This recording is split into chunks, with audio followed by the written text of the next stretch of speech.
डेक्कन। वंदे मातरम इस रचना की 150वीं वर्षगांठ के स्मृति उत्सव के अंतर्गत प्रस्तुत है लघु रूपक श्रृंखला वंदे मातरम एक जय घोष। मूल मराठी संगीता मिलिंद सबनीस, हिंदी अनुवाद जयंत पात्रीकर, प्रस्तुतकर्ता अनुश्री पाठक। आज सुनिए श्रृंखला की 7वीं कड़ी।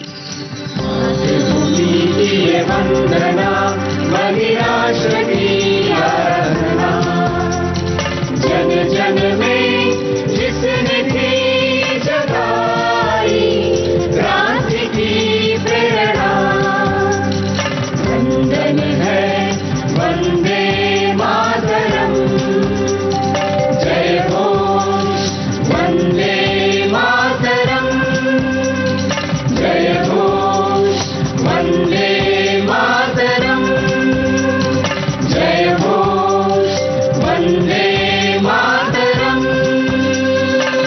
आमार दुर्गोत्सव यह लेख बंकिम चंद्र जी के ही बंग दर्शन के कार्तिक माह के अंक में प्रकाशित हुआ था।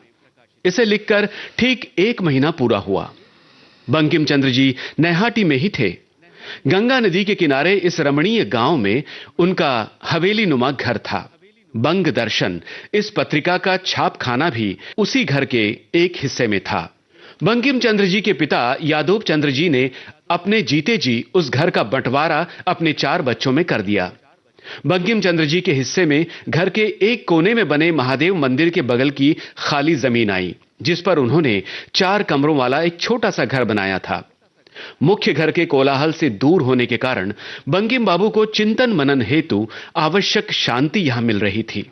बड़े सुकून से अपना लेखन कार्य वे यहां कर सकते थे।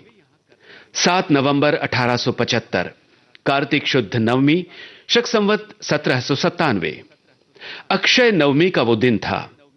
अपनी दिनचर्या के अनुसार बंकिम चंद्र जी शाम को घर से निकले।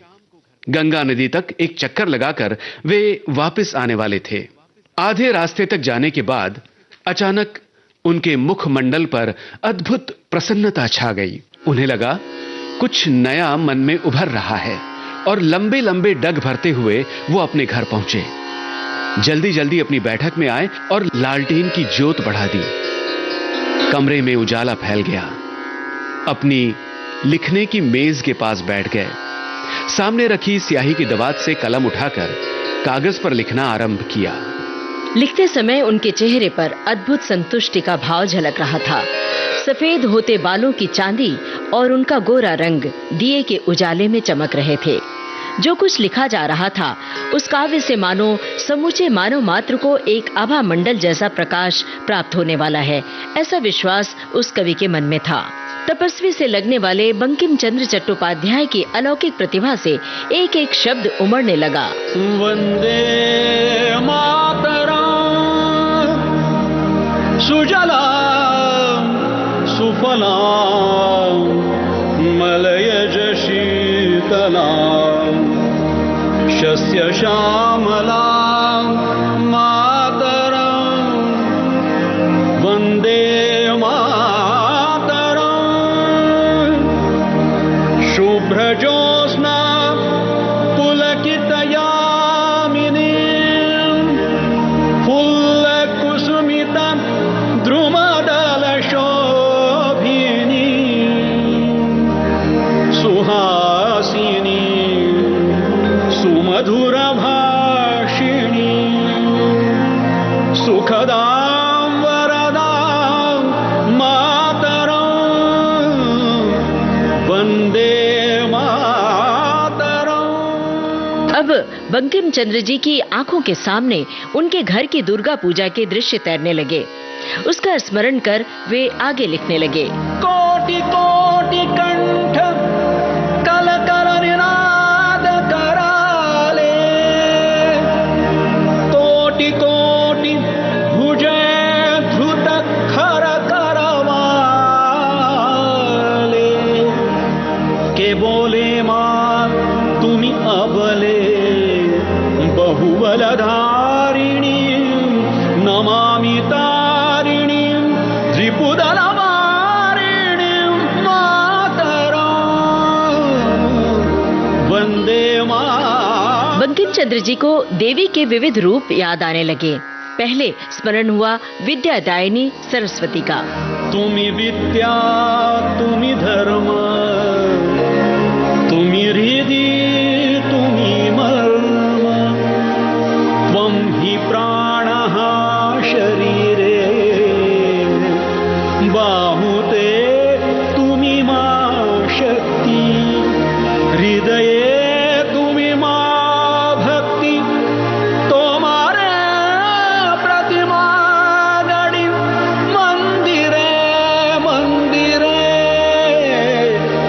वंदे मातरम। फिर उनके मानस पटल पर उभरी शत्रु विनाशिनी दुर्गा माता, 10 भुजाओं में शस्त्र धारण कर महिषासुर का मर्दन करने वाली रणचंडिका दुर्गा और संपत्ति सुख संतोषदायक कमल पुष्प पर विराजमान माँ लक्ष्मी। त्वं हि दुर्गा दश प्रहरण धारिणी कमला कमल दल विहारिणी वाणी विद्या दायिनी नमामि त्वां नमामि कमलाम् अमलाम् अतुलां सुजलां सुफलां मातरं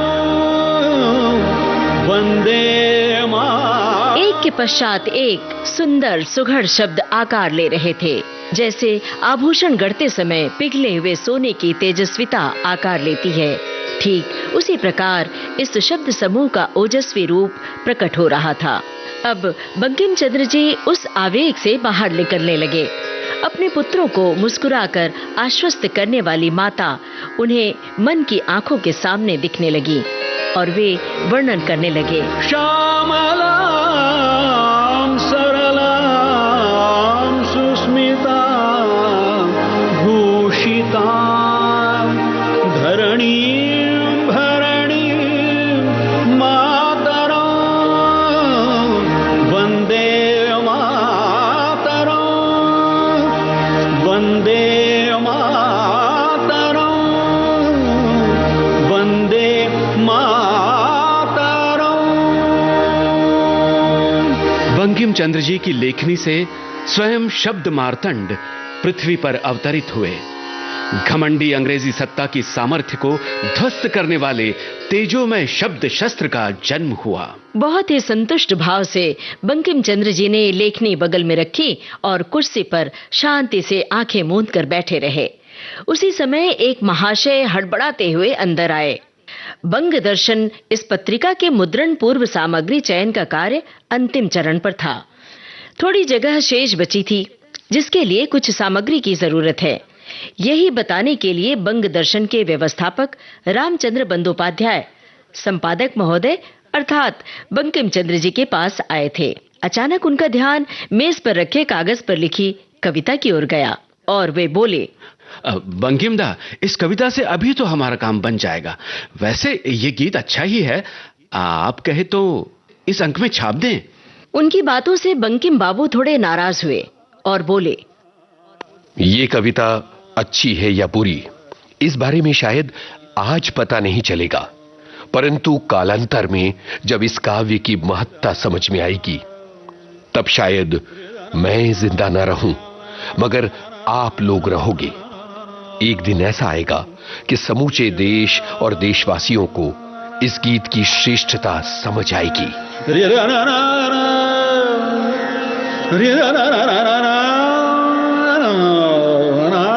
एक राष्ट्रीय गीत का जन्म हुआ था। ये मात्र एक काव्य नहीं, अपितु पूरे राष्ट्र को जागृत करने वाला एक सिद्ध मंत्र था।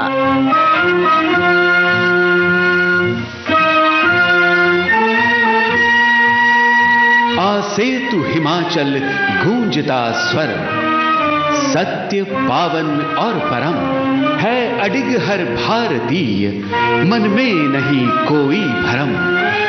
वेदों से भी वंदनीय है, जय घोष वंदे मातरम। वंदन है वंदे मातरम, जय घोष वंदे मातरम। वंदे मातरम एक जय घोष। इस लघु रूपक श्रृंखला की ये थी 7वीं कड़ी। मूल मराठी संगीता मिलिंद सबनीस, हिंदी अनुवाद जयंत पात्रीकर, वंदे मातरम गायक स्वर पंडित चंद्रशेखर वजे, वाचन स्वर ममता सिंह, जयंत पात्रीकर और यूनुस खान। शीर्षक गीत के संगीतकार अमित राय, तकनीकी सहयोग किरण बंग और अनुश्री गुप्ता, प्रस्तुति सहयोग आकाशवाणी पुणे। विविध भारती के लिए इस कार्यक्रम की प्रस्तुतकर्ता अनुश्री पाठक।